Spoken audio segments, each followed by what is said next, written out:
छोड़ना है। और किस आलम में छोड़ना है कि नाना के कब्र से लिपट के कह रहे हैं नाना आप वापस नहीं आऊंगे।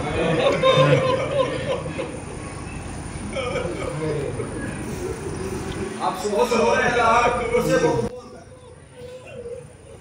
आपके आंसुओं को घुमाने के लिए सीधा में जगह है, आपकी आवाजों को रहमत नाज़िल फरमाएं।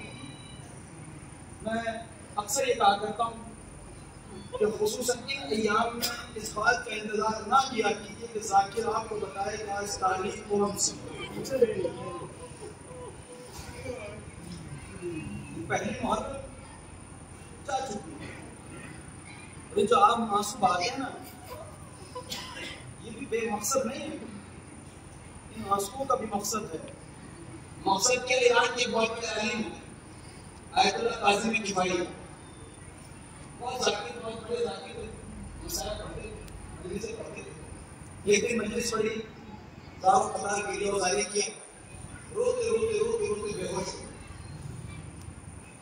जब नींद लगी ना तो आयतुल्लाह काज़िमी किफ़ाई कहते हैं मैंने ख्वाब में देखा मौला हुसैन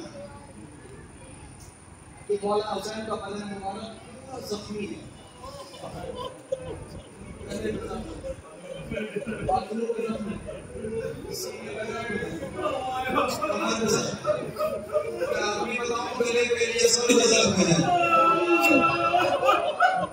पासपोर्ट पे अब्बास का जख्म है, सीने पे अकबर का जख्म है, पुष्ट पे कासिम की लाश का जख्म है।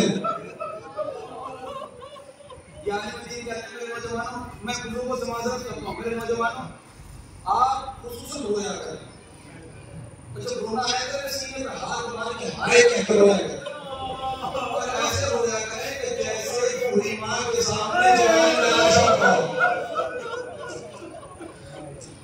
ये कहते हैं कि मैंने मौला के सामने हाथों को जोड़ा, जोड़ने के बाद का मौला आपके बदन मुबारक पर इतने सब कोई मरहम है इसका, कहा काज़ी इसका मरहम तुम्हारे आंसू है।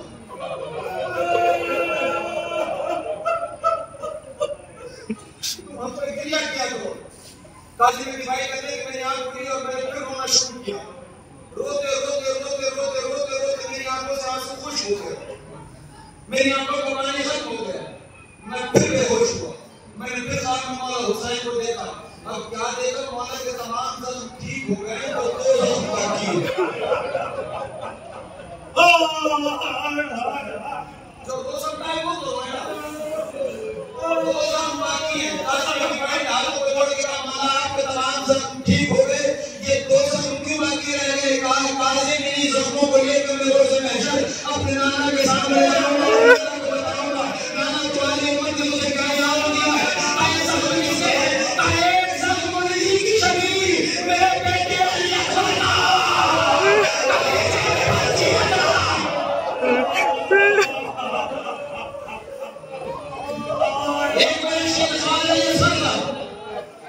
तो क़यामत तक ठीक नहीं होगा। खुदा के लिए रोया करिए, रोया करिए, हुसैन का मरहम बनाया कीजिए अपने आंसुओं को। और आपके आंसू ऐसे नहीं जाते, बल्कि उन आंसुओं को लेने दुखोरी मौला होती है। मजलिस मुकम्मल हो रही है, घंटा क्योंकि एहसास का नाम मसाइल होता है। कहीं मजलिस होती है ना तो जन्नतुल बकी की टूटी हुई कब्र से एक बीवी मेरे नौजवानों को अमेरिका में को बता कि संतान में निकलती है, उसके बाएं हाथ में एक रुमाल होता है, दाहिना हाथ उसके किसी और होता है।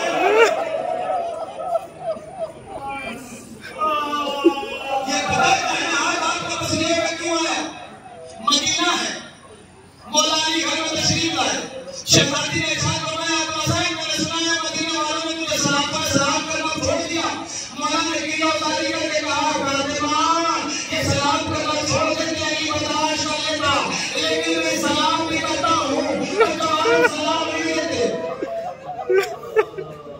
अब शहजादी ने कहा पता है आपके अंदर क्या दस्तूर था, जब कोई घर की खातून ये कहती थी ना मैं खाक पर बैठ जाऊँ तो इसका मतलब ये होता था उसका घर उजड़ चुका है। बीबी ने मौलानी से चीज कही, अब रसम इजाजत है तो मकाम को मौलानी ने बेटोस का नाम बताया, बिठाया, बीबी बैठ के तशरीफ फरमा। अब शहजादी से एक सवाल किया, तलब करो लीजिएगा खुदा की कसम। कहा सैयदा एक सवाल है। कहा क्या? कहा जब से आपके बाबा इस दुनिया से गए ना, आपने मुझे दाना हाथ उठा के सलाम नहीं किया, आपने मुझे दाना हाथ उठा के सलाम नहीं किया। बस बीबी ने चीख मार के कहा, मेरे बाबा की हिम्मत ने कोई इनाम मुझे दिया है कि मेरा हाथ मेरी पसलियों से नहीं उठा।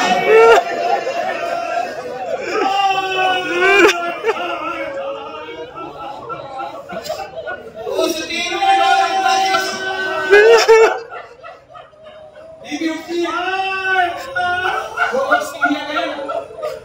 शाम में मेरी बात की तारीफ करती है।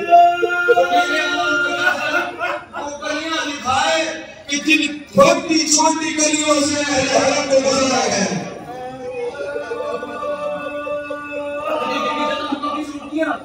सीधी शाम जाती है।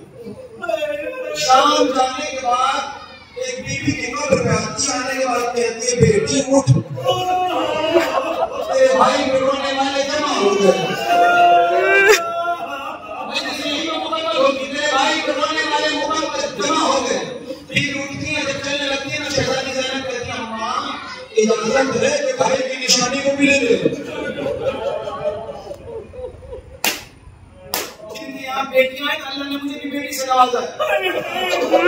कम से कम जिनकी यहाँ बेटियां हो और जिनकी उम्र 3 से 4 साल हो, वो अगर सकीना में दौड़ सके तो अपनी बेटी की तरफ कबूल करने चले जाए।